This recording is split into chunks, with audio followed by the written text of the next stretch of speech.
What's up, everyone? I'm Virginie from Better Music, and this is my podcast, Better Minds. On this podcast, we will have conversations about life, health, struggles, and music. I hope this place will make you feel loved and safe, and I really hope this place will make you feel like you can fully be yourself. Thank you so much for listening.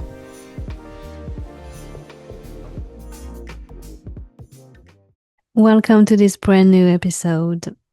I have known Chloe Tang's music since 2021. I've always loved her music and her artistry, and the fact that she's not afraid to fully express who she is as a person and as an artist. I learned a lot from this conversation, and I hope you will too. Thank you for being here.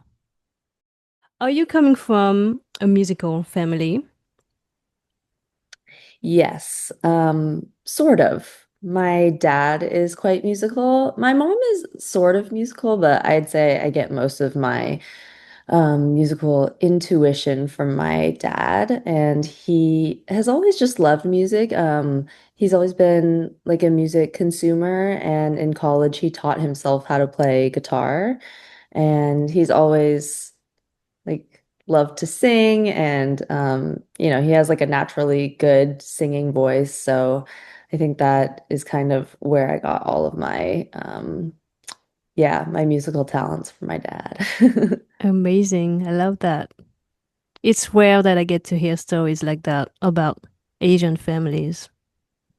I know it is actually he's definitely very much like self-taught. He never took any lessons or anything like that. I was definitely like my brother and I were kind of the first ones to take actual piano, like classical piano lessons, and I took like classical voice. I was in choir and stuff like that. But he always just had this kind of like natural love for it. So I think um I'm really lucky to have that. Yeah. Thank you, Dad. Yeah, that. Yeah. And what did you grow up listening to? It was a lot of actually it was a lot of pop. At the very beginning, I remember like the first CD that my older cousin had gifted me. He did like, you know how you used to do little mixtapes or like mix CDs and you I can make. love that. Yes, I remember my oldest cousin, which he was like 12 years older than me at the time. So he was like a teenager and he was like cool. He knew what was cool. He made me this mixtape and it had a really wide range of, I remember there was like the Beatles, Red Hot Chili Peppers, a lot of kind of like rock leaning bands, but then there was also a little bit of pop in there as well. And that was the only music that I had ever really like been exposed to besides like my parents would listen to like music from the 80s and like 90s, but besides that, I was like, this is like cool new music. And so it was a lot of pop, and my dad listened to a lot of like folk kind of. But yeah, my musical journey was like very much, it was actually a lot of rock. I was kind of a pop punk kid after that, like in my teen years. I loved Interesting.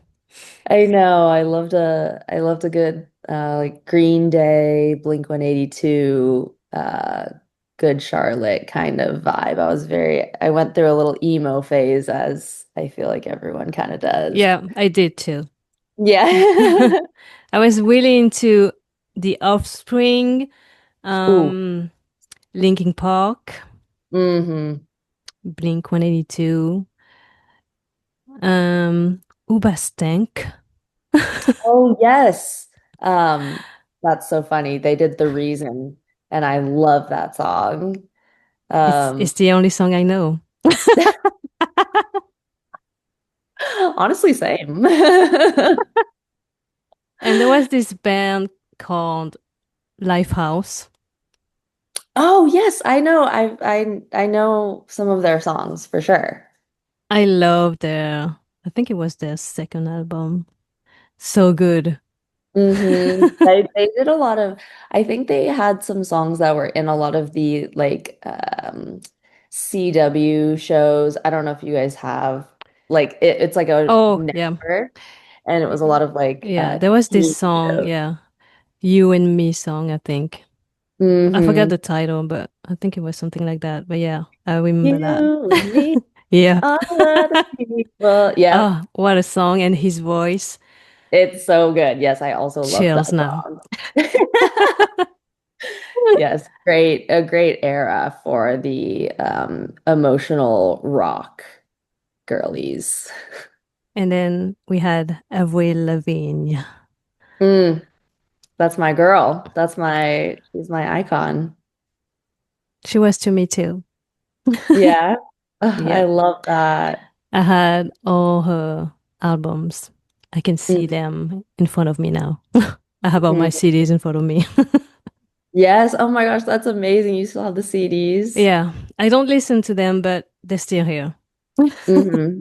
Right. Yeah, no, it's like memorabilia. It's like Yeah, important to have yeah, just I'm something not, physical. I have to keep them. Of course. Yeah, same. I think I have some in my like my old childhood room too. So you chose music as a career, or music chose you, or both? Yes. Was it an Uh, easy decision to make? yeah, uniquely for me, it was very easy. I really just couldn't picture myself doing anything else. I know that's kind of like a generic thing to say, but it's so true that I just always knew that this was something that excited me and it brought me so much inspiration and there's so much passion in it for me that like there was absolutely nothing else in the world that would bring me that kind of excitement or fulfillment. And I just remember people constantly telling me, especially as a teenager, when it was kind of time to start looking at colleges and, figuring out what you're going to do with your life. That people would say, it's like a 1 in a million chance. So that's kind of a big risk and not even steering me away from it, but just like being realistic, I suppose, about it. And I think there was always, I'm lucky that I had those people around me because honestly, if I didn't have someone to ground me in that, I would have been so delusionally like hopeful about it, which I don't think is a bad thing either, but I just really have always poured everything that I have into music, and there's been absolutely nothing else that's like even remotely interested Mm, me. Sometimes I think about what life would be like if I didn't decide to pursue music, and I just like it doesn't I can't think of anything that would make me happy for more than like 6 months. I think after that amount of time, anything, I would just get bored or hmm. just not feel fulfilled. So, yeah, luckily, I do feel very grateful that that's something that I've always known, like to my core. And I realize that a lot of people, it takes them a long time to find something that they're that passionate about. So, it came with a lot of ups and downs and always will. But, I just remind myself I chose this and this is the only realistic path for me. So, yeah, I get that. I feel the same. really. Music was always my thing since forever, Hmm. and it's the only thing I do. Yeah, it's exhausting to do something that doesn't inherently like push you forward and inspire you because I don't know, I would get so bored and miserable. And then it just feels like the whole point of life is to constantly be like moving towards something, right? So, Exactly, yeah. yeah. But this is what I love about the US because you guys always do what you love and you go after your dreams. And in France, it's the opposite. They would Hmm. do it, but they would always judge you like crazy. Yeah. They would always have normal jobs, and that's it. And it's never about chasing your dreams. Yeah. I feel Yeah. very, yeah, I feel very grateful to like have grown up here where that is a little bit more like normalized. So it doesn't feel so against the grain to do something like that. I think a lot of cultures and even like honestly, my parents, it took them quite a long time coming from a Chinese background, and they've both my parents have been in North America, like they grew up in North America as well. So, um, but even then, it was really hard for them to accept that I wasn't going to pursue something kind of more normal. Like Mm. they would have wanted me to be in business or, something just more practical, and that was a struggle for a bit actually. So um I agree though, it is much different here and it's cool. Yeah, that's why I love going there. I miss it. Yeah, how often do you come to the States? I used to go every year, Hmm. but I stopped. Or did you come to like LA or did you Yeah, go to mostly LA. oh okay, yeah. That's my second city. Yes, what area did you usually stay? West Hollywood. Mm. That's my hood. Hmm. That's Love. where everything is. It's practical. I love it. Yeah, it's And so yeah, fun. I love it. Maybe I will have a house there one day. Yes. Oh my gosh, yes, manifest that. I am. It's a secret for now. So, how old were you when you knew you had to be a singer, an artist? Um, I would say it was in high school. I was like 17 or 18 when I actually knew. I felt like before that it was always like, yeah, no, that's what I want to do, but I was worried about being a kid, so it wasn't like in the at the top of my mind. But it became very real when I went to this like music summer camp called Grammy Camp, and I was a junior in high school, I think. Oh, you did that. I heard about this Yeah. camp. Yeah, I did it. They've been doing it for a long time. So yeah, I went in 2013 and I had never experienced something where like everybody around me also loved pop music. Um, and it was just a really eye-opening experience. And they had us like writing songs during the day, and then we would like go into the recording studio and like collaborate with the other instrumentalists, and we made a band, and then we would like, give feedback on each other's songs, and then we did this big performance at the end.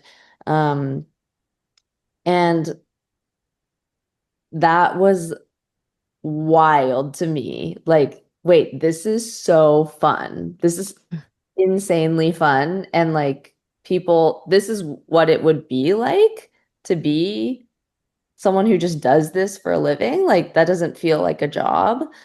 Um, to just create. And that was like the light bulb moment when I was like, oh, okay, this is it for me.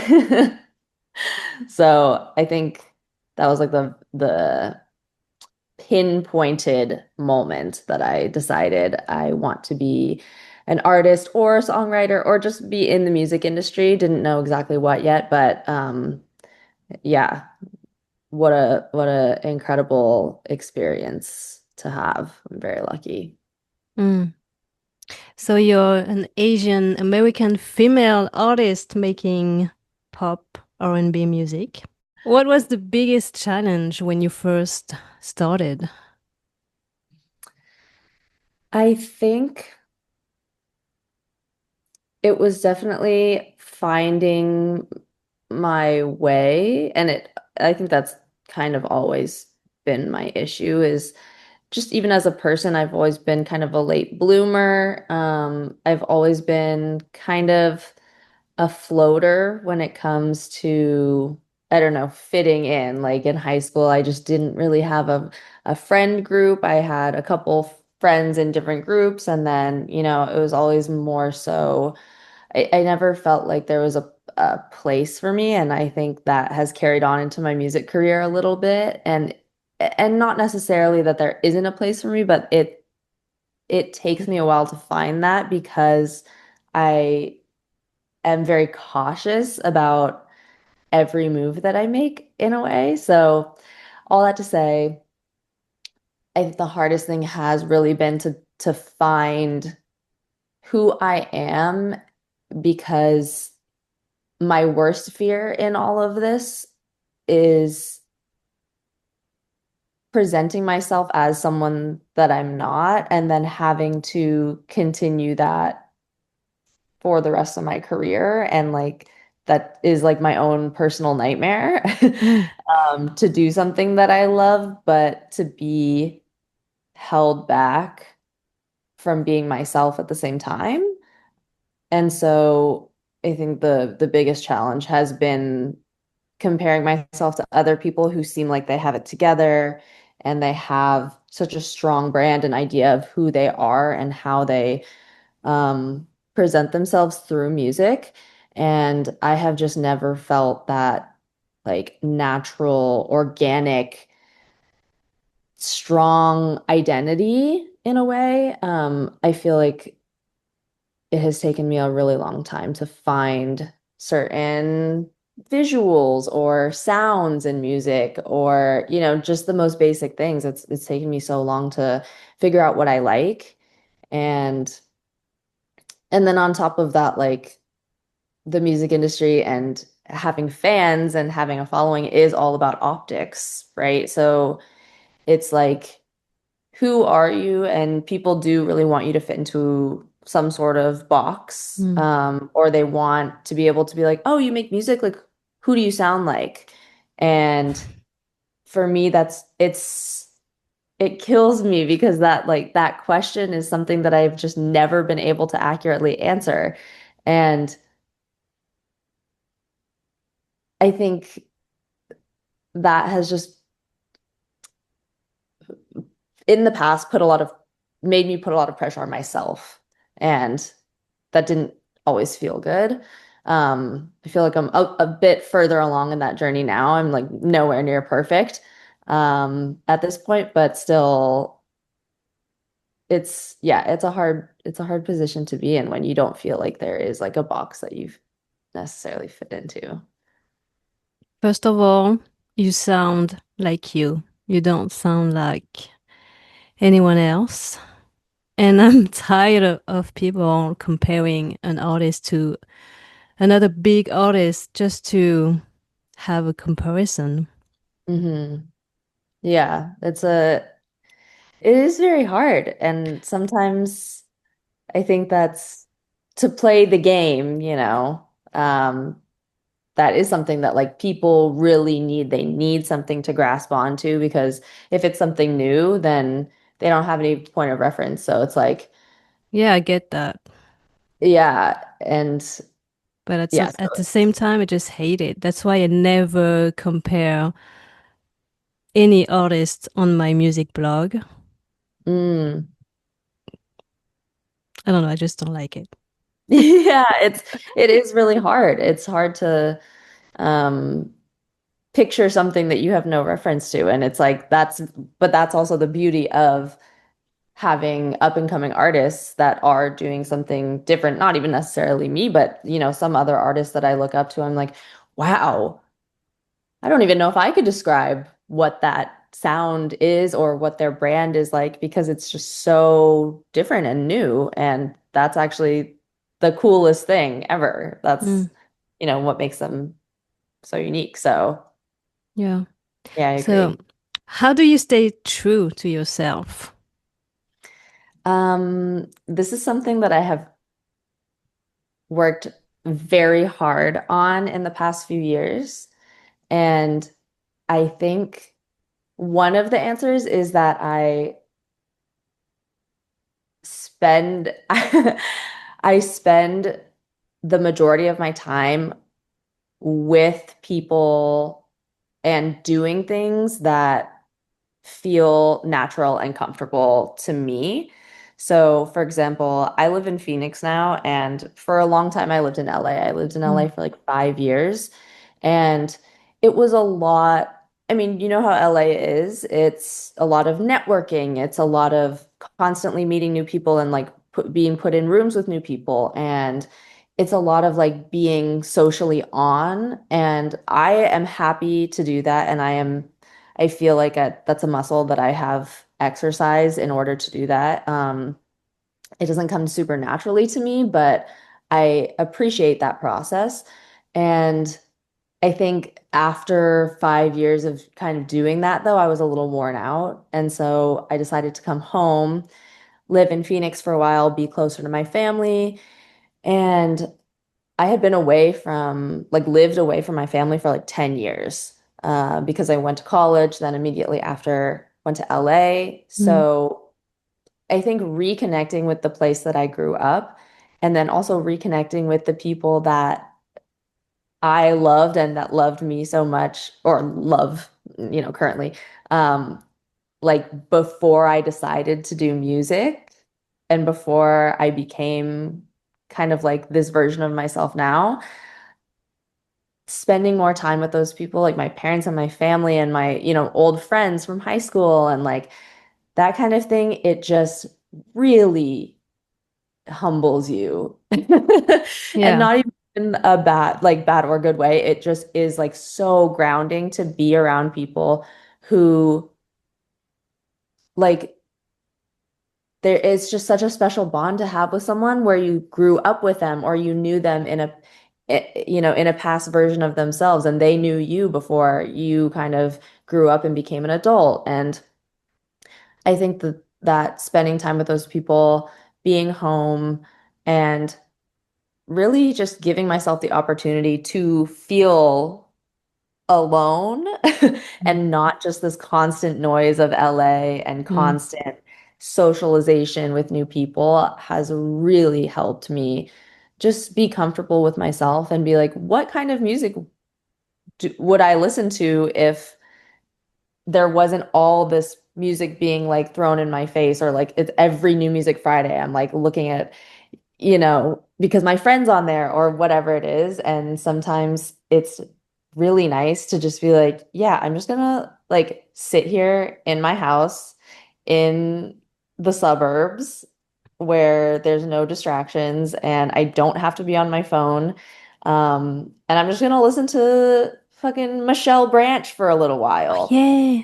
It just like brings me back to a time, like a very simple time where I'm like, this is what made me fall in love with music in the first Mm, place.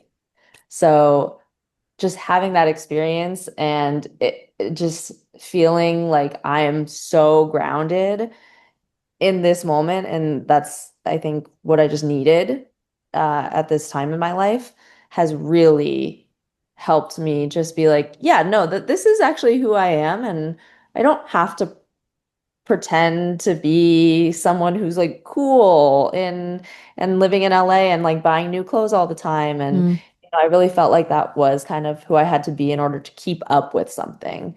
And now I just like do things that actually make me happy and I have hobbies and like it's yeah, so to go back to the question, that I think that has been the most effective in me being able to kind of like find myself as a person, because I think you kind of have to do that before you can even find yourself as an artist. I feel like that's a level above mm. that. It's like, who am I and what do I actually value as a person? And then I can figure the rest out from there.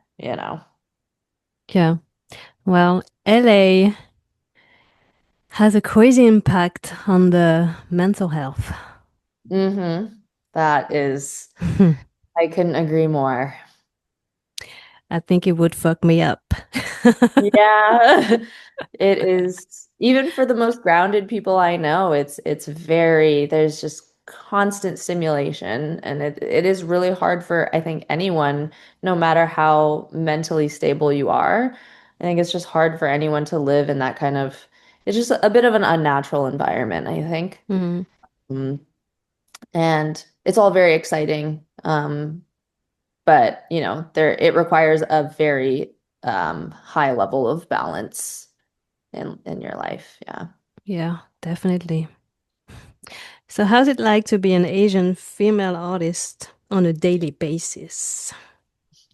Hmm. Um, it's interesting, like from a personal standpoint, I don't really feel any different than any different than any other like female artist. I think on a day-to-day basis, I don't really know any different from my personal experience, right? So I'm just kind of like navigating as I would. However, I think from an industry standpoint, there definitely are many challenges that I don't necessarily feel because it's not something that like I have, like I said, I have something to compare it to. But then there are certain moments where I see kind of things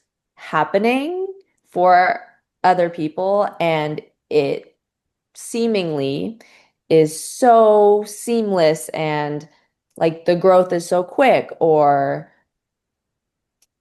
I think specifically in the music industry with guys, it's very easy for them to connect and build trust very quickly. Whereas I think in my personal experience with girls, it's so much harder to just meet someone and be like, oh, immediately let's sign her.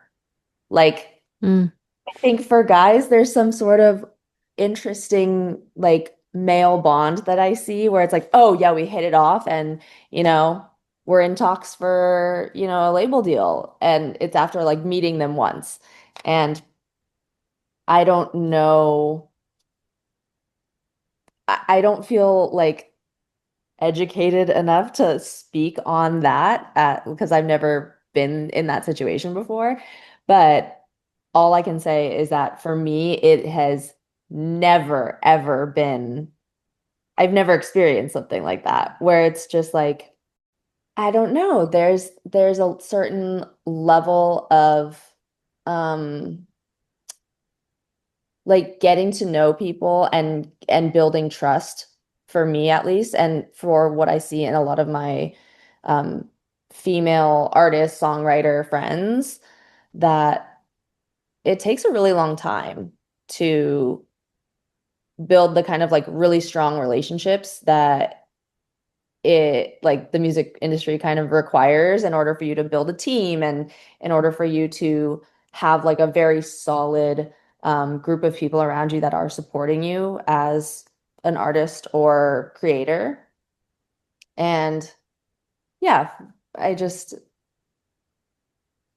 I think that's something that not necessarily I would want to say like I would change or that isn't necessarily a struggle. Um, but it's just something that I noticed. And I've worked really hard to try and not to compare or to not be like, oh, wow, dang, I wish that that would happen to me because I used to think like that a lot. Um, but I think as far as being an Asian female, there are just like inevitable things that are going to be harder. And I had a conversation with this other female Asian like boss lady agent a few years ago that I really look up to. And something that she said was really interesting to me because I had never seen it like this, but she was like, you know that we actually, as females and as someone who's Asian in this particular genre, where I'm kind of like crossing a line between like pop and sort of R&B and sort of in the that world, which is exactly what she does. She just said, you know, it's going to be like we are going to have to work 10 times harder to get noticed, right? Like, you know that. And to me, I was like, I guess. I don't know. I feel like I've had some support here and there. Um, and she's like, there are so many people that have like worked for less time and worked much less hard than you that have gotten places that you probably deserve to be. And that was something that really stuck with me. Mm, So I don't know. I try to really like distance myself from any sort of narrative that like I have the short end of the stick because I think when I do get into that mindset, it really discourages me. Um, and I think that's like because it is the truth. Um, and maybe I'm just avoiding the truth at that point, but it is yeah, it's definitely different and yeah, it can be hard at times for sure. that's funny because I was gonna ask you, do you sometimes feel like you have to work harder than most people? You know, that is an interesting question. I don't know that I feel I have to work harder than most people, to be honest. I I feel like I do work harder than most people. I don't necessarily feel like I have to in order to like keep up with something, but I think that's just because I've been doing this for so long that any sort of I've just learned to very much separate myself from any sort of things that are happening in the music industry because there are so many possibilities. There's no rules. Everyone has such a different journey as far as like coming up as an artist. Um, that when I used to be very involved in that and keeping up with like things that were going on and other artists and what they were doing, like constantly, that would just like kill any mental motivation that I had because I would just see that and be like, wow, what are they doing? But then I have to remind myself that everybody has a different journey, right? So I think I don't feel like I have to work harder, but I feel like I do Mm, because of who I am and because of just my natural work ethic and my parents and um, how they taught me to move in life because um, I am an independent artist and I don't really have like any financial support. Everything that I do comes from my own personal day job and my night job and it comes from my personal fund and I have been so lucky to have like a very amazing team of managers um, for the past few years that work equally as hard as me. Um, but all of that was intentional. And I think, yeah, I'm just working as hard as I possibly can. And sometimes I notice that, you know, other people definitely have a little more luck here and there. And I'm like, yeah. okay, that's really cool for you. And but I also as a person kind of believe in like karma in a way. Not karma, well, like, yes, karma in a way. Like, if I really put everything I have into this right now and I work as hard as I possibly can, that like good things will come and maybe it's not like right now, but it will come eventually. Um, so that's just kind of the mentality that I've like had to take to keep myself sane, if that makes sense. Yeah. I can tell you work hard though. Every time I get your emails, she's like, she never misses. Oh, thank you. Oh my gosh. Yes, I am constantly, this is like to me my main job, my main everything. Um, every other like job or obligation that I have in my day-to-day life is just literally just so that I can keep making music. So, um, thank you. I appreciate that. Keep going. Thank you. I have a serious question. Do Okay. you think racism is still out there in the music industry? Yeah, I do. I think racial, I think racism will always exist. As far as the music industry goes, I think there's definitely a more racial bias than racism. And I think, like any industry, things are always unfortunately going to be very political. And the people who make the big decisions, the people who have the money, the people who are the CEOs and really control, unfortunately, like a lot of how we operate, we meaning people who are trying to make it in music and I mean even bigger artists, like just the whole industry, it really is controlled by, unfortunately, those key people. And I think naturally in any industry, like there is quite a bit of racial bias. And when you think about the history of music and where the each genre has originated, it's like now more than ever, people are crossing over genres, people are experimenting, and I think there's a lot of discourse about people who maybe are trying something outside of like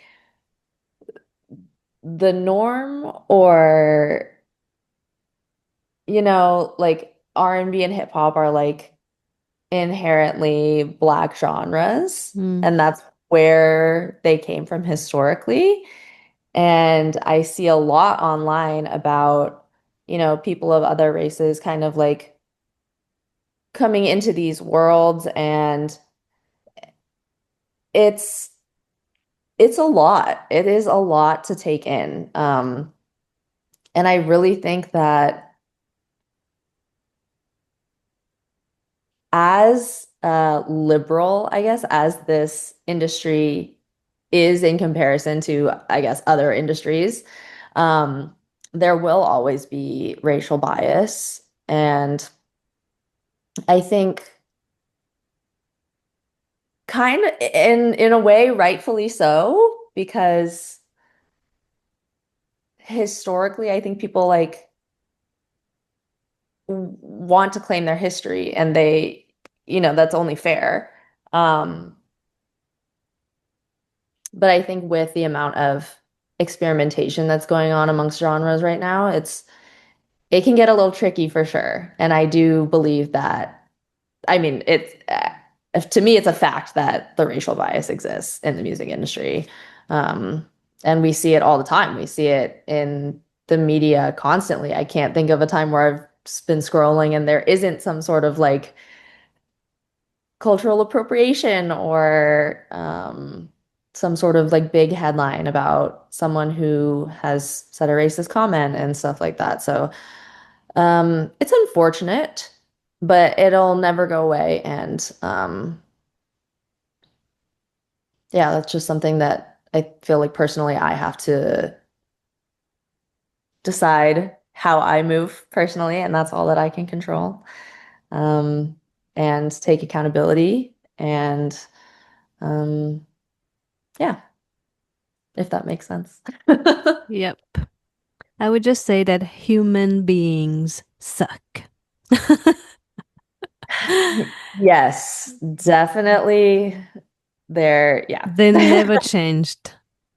Exactly. I know it's not something that I think will ever, I mean, it just won't ever be fully fixed, or it's just in our nature. And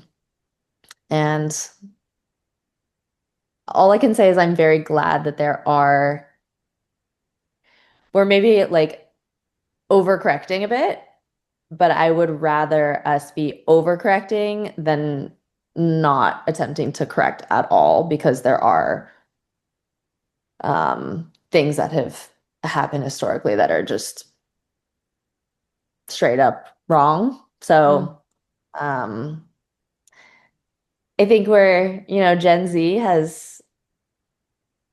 has done more than other generations has to kind of, like I said, correct or fix. And it's not perfect, but I actually can appreciate, the effort, and I see that. So yeah, There's hope.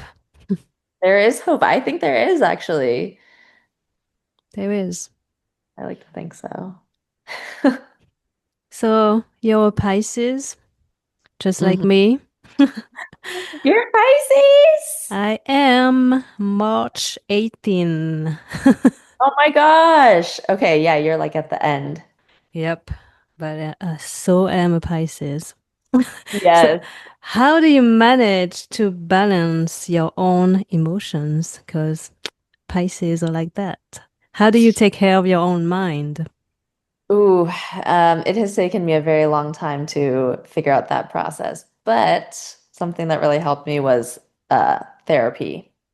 I love therapy, and I feel like in that same breath, just learning myself, learning what my mental habits are.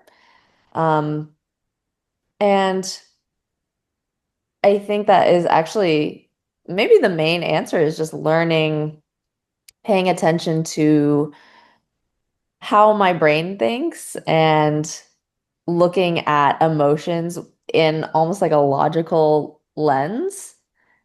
Because if I just dive deeper into the emotions, I think that's how I get lost. And that's when I start to spiral and start to think Mm, based on my emotions. But I think something that has really helped me has been like, writing down, or saying out loud, or saying in a voice message, and talking, like kind of talking to myself in a way, and just saying like, okay, why do I feel like that? And then actually answering why I feel like that. I think it's because this happened today, and then that happened today. And then on top of that, someone said something to me that upset me. And when I look at it that way, it's just like, actually, those are just three things that happened to like occur at the same time that made me upset. And when I look at it that way, I'm like, oh, well, then am I really that upset? Or is it just, an unfortunate series of events? Like, because if it was just one of those things, then I wouldn't have been upset.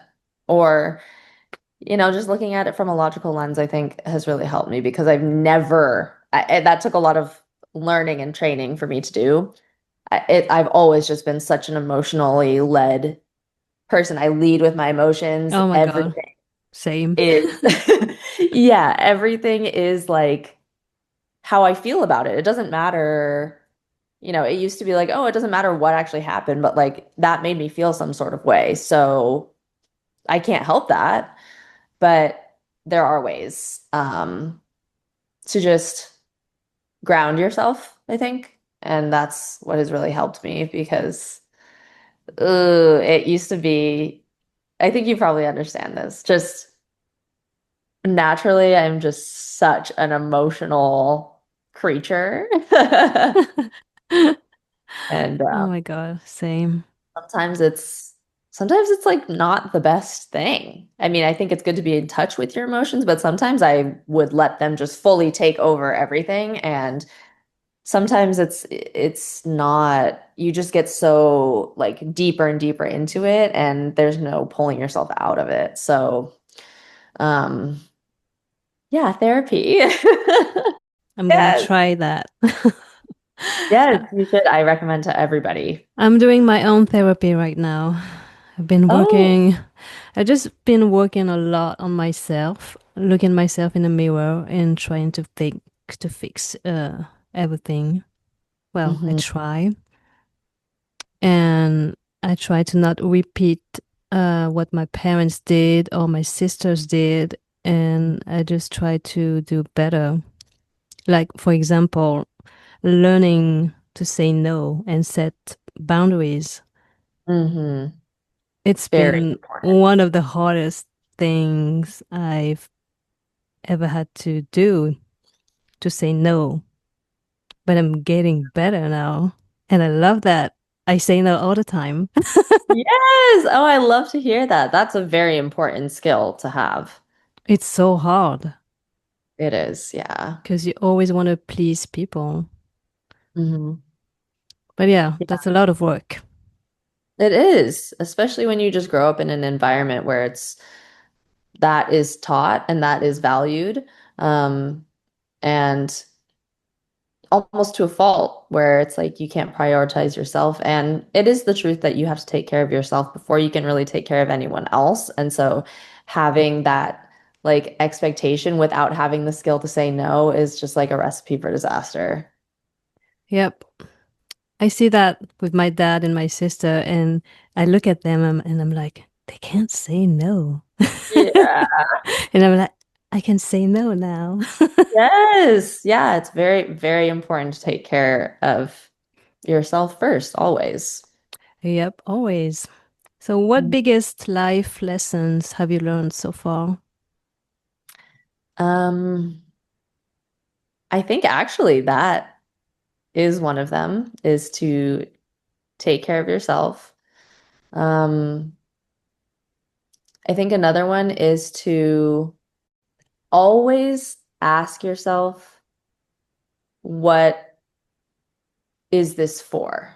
And by this, I just mean your actions on a daily basis. It could be as small as um, like cleaning up your house, but also as big as like making a really big move or something. Like always asking yourself, what is this for? Because I think what I've learned is that for me, I value happiness over everything. And I don't think everybody looks at life that way. But for me, life is short. And that is my number one goal at the end of the day is to feel happiness because I that's how I want to live my life and that's what I want to drive all of my actions, right? Um, and of course there's other things like, you know, a lot of people's might be like success or wealth or other things which are also totally cool. But I think just evaluating constantly what it is and what the purpose is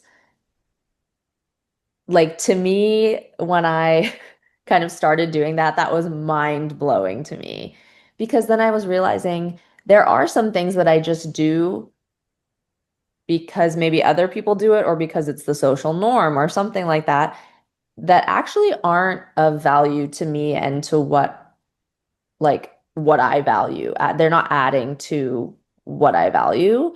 And I think that had me very like remorseful because I realized that I was spending my time and energy being put into things that didn't actually matter to me, if that makes Mm. sense. I think a lot of people get caught up in the making money or working or like think about how many hours you spend if you have a corporate 9 to 5 or whatever, and especially if that's like a job that you don't like. That's a lot of your time on earth being spent doing something that actually doesn't fulfill you or bring you any happiness. It's bringing you money, which you need to survive, but then there's the question of like, could you still survive and also be putting that energy towards something that makes you happy? Like, Mm, I think the answer is yes. I think that there are so many possibilities in this day and age, and we are very lucky to have the internet, and we're very lucky to have all these sort of like weird niche things that we can do, and still like support ourselves. So to me, that has been huge. And at the end of the day, I'm the only one that gets to and has to live my life. mm, So I may as well make it. I really want to, and I want to put effort into making it worth it for me.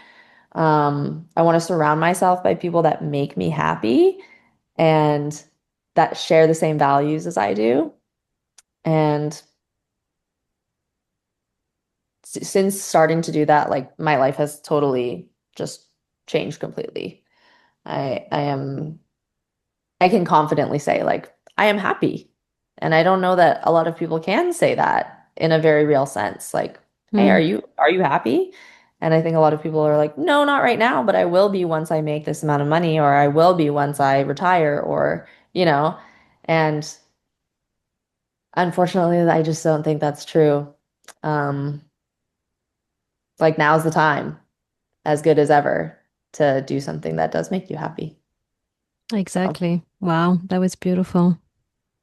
oh, thank you. I would say I'm close to happy. I just need to fix my mental health. Yeah, and that's a huge Yeah, thing too. Just even acknowledging that that's something that you need to do in order to like find that full happiness is huge, and prioritizing yourself and learning yep. to say no to others, that is a massive win just in and of itself, because I think a lot of people are scared to admit that they're not happy, or they'll say they're happy, but you know, they're they're not. They're not. They will have a And family, a house, and a job, and they would say they're happy. mhm, exactly. And that's just not, it's the truth is that's just not the formula. There's no statistic way that that's the formula for everybody's happiness. Like Mm, maybe it actually is for a few people, but there's just no way. Like everybody is so unique and different and beautiful, and everybody has different desires, and to not to not explore those desires or to suppress a part of yourself for literally no reason, just because of societal norms, or maybe pressure from your family or whatever it is, like it's just not, you're not fighting for yourself at that point. It's not fair to you because like I said, you're the only one that gets to and has to live your own life. Your life isn't being lived by someone else. So like, and you actually also have the power to make it really fun and happy. So, like, I don't know, why wouldn't you do that? Because even it's arguably like you can help more people, other people, by doing that as mm. well and setting the example. So, I don't know. That's just my whole philosophy. I love that. Thank you so much. That's a good way to end this conversation, I guess. Yes, I'm glad it ended on a nice positive note. And yeah, would love to encourage everybody and anybody and everybody that um yeah, it is possible, to Mm, have like a positive outlook, and it is possible to like heal yourself. Um it just takes the effort, and being able to see yourself and be truthful with yourself. Your relationship with yourself is the most important one that you'll ever have. Thank you guys so much for listening to this episode. I always feel inspired and empowered after a conversation. I feel like the more I talk to you guys, the more I realize that we're not so different after all. We all go through highs and lows, and we all struggle. We all have emotions.